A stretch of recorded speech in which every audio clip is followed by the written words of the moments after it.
Hi guys, I just wanted to check in with you, let you know I got into my house, which is amazing.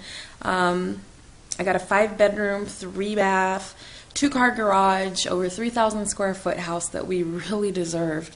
I went through hell the last 2 years, and so I'm just now getting everything back on the up and up, and I'm working really hard, and I'm actually getting things that I've been doing affirmations every day. I meditate a lot. I really put a lot of energy into my faith, my spirituality, and my religion.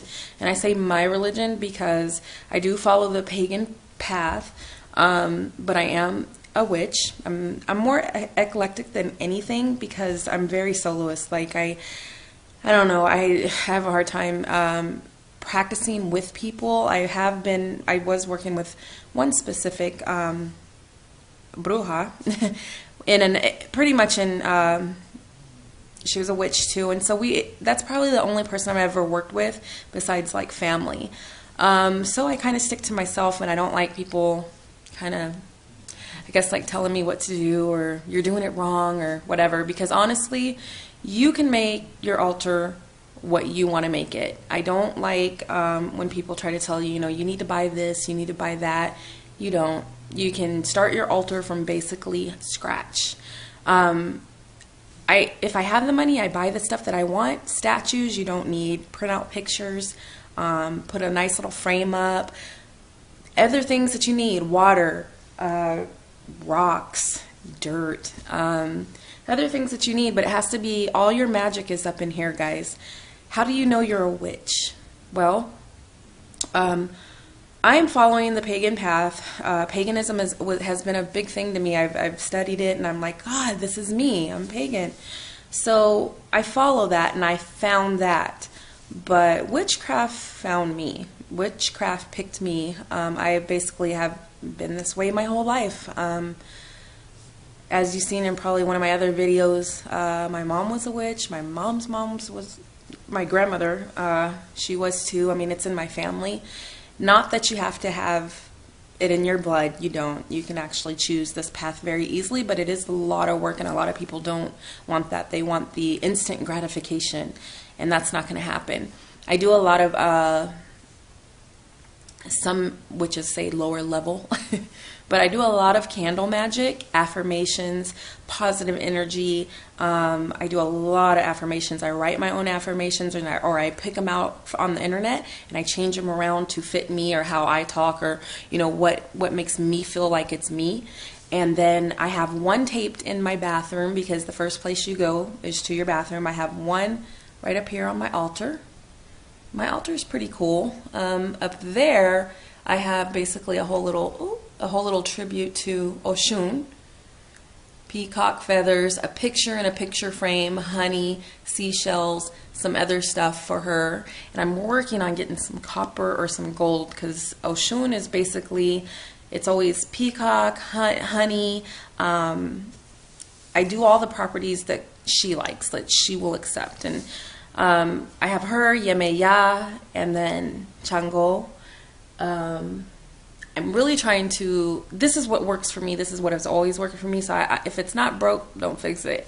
But I do really want to, I noticed, I love the pagan path. I love it.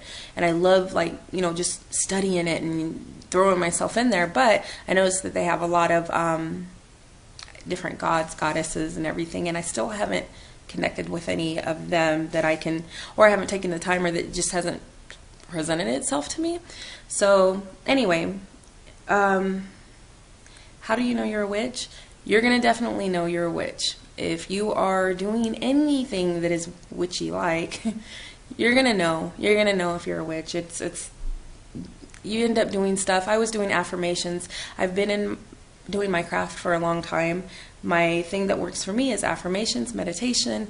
I just got into crystals. I'm going to take Hibiscus Moon's Crystal Academy.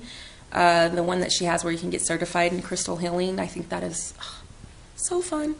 But things that if you really need to open up your eyes and notice things around you and notice things that you're doing. That's one thing that I did, is I notice everything. The reason why is because your guides are going to talk to you, and they're not going to talk to you just come right up and you hear voices and shit. That's bipolar. Your guides are actually going to give you they're going to give you signs. And then if you're reading cards, if you read cards, you're going to notice signs in cards. You're going to notice signs when you're walking. If you go hiking, you're going to notice stuff. Your everyday life, you got to learn to turn it on and turn it off. So how do I know I'm a witch? You're definitely going to know, and you definitely don't have to be a witch by blood. I think anybody can be a witch. I think anybody can follow the pagan path. I don't care if you're doing voodoo, palo, Santeria. I don't care what you're doing. It's your path, and I don't judge people at all. I do like having interesting and intelligent conversations, but, you know, people's path is their path. So we're going to look over here at my altar. I have certain colors. If you're going to do candle magic, you want to have reds, greens, pinks, blues. Depending on what you're doing, you want to get a good book. Just look on eBay. You can get them used. But look for a good book on candle magic, and you're going to connect yourself with certain colors. Like one that represents me, the color that represents me is red. Green can be abundance, money. It can be a lot of things.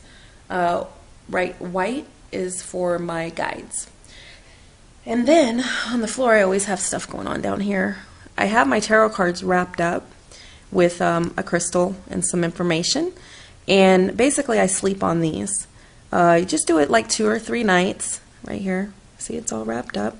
I take it out in the morning and I just put it here. But I put it in between my pillow, and I sleep on that. If you sleep on that, you're going to notice that you start getting really vivid dreams, and you might even see pictures of these cards in your dreams or forms. That's you connecting with the cards. Okay? Then I had a certain money spell going on over here, and I just changed these candles out. I had an extra green one over here, but it burned all the way out. But I've got money. I've got, this happened to be one that was for my house, and I had the information from my house, a bank statement underneath, and then I had the cinnamon. You also want an oil. You don't have to get some expensive oil online. You don't, if you see that in books, don't worry about it. You can get olive oil. You can get any kind of anointing oil as long as you anoint them. And then you want to also get a carver, because you're going to carve either signs in them. I usually put my birthday on my candle for me. I usually have all kinds of signs on here, but I didn't have time. I just moved in my house, and so I'm just trying to keep, I always energize everything that's in this altar in this area is all my energy. I don't know if I can show you that. There it goes. This is all my energy. All my energy.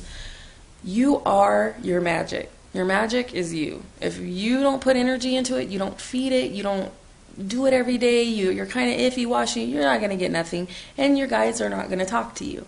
They're not going to help you. They're not going to do anything. Just like affirmations, candle magic. It takes time. It does take time. But it's positive thinking. It's saying things over and over and over and putting that thought out there, and it comes back stronger. So make sure before you do any kind of candle magic, before you're doing tarot cards, before you're dipping into stuff, if you're new in this path, make sure that you know how to protect yourself.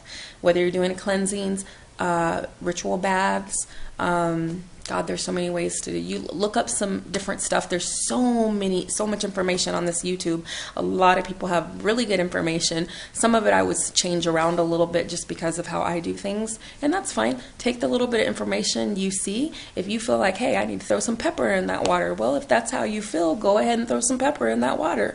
If you feel that way, that's because the inside of you is telling you what you need to do. Listen to it. The biggest and the hardest, not the biggest, the hardest part of being a witch is learning to listen to yourself and watch your surroundings, watch everything. If you're really connected with your path and with yourself, you're going to know everything and you're going to do amazing. If you have any questions, KATZ0411 at yahoo.com, or you can hit me up on Facebook. It's Catherine Rodriguez, and use my email. Friend request me, send me a message, anything. You have any questions, feel free to ask me. I'll share with you, you share with me. I'm not the Miss Know-It-All. I don't know everything, but I do know what works for me. And so any questions, just let me know. How do you know you're a witch? Because you said so.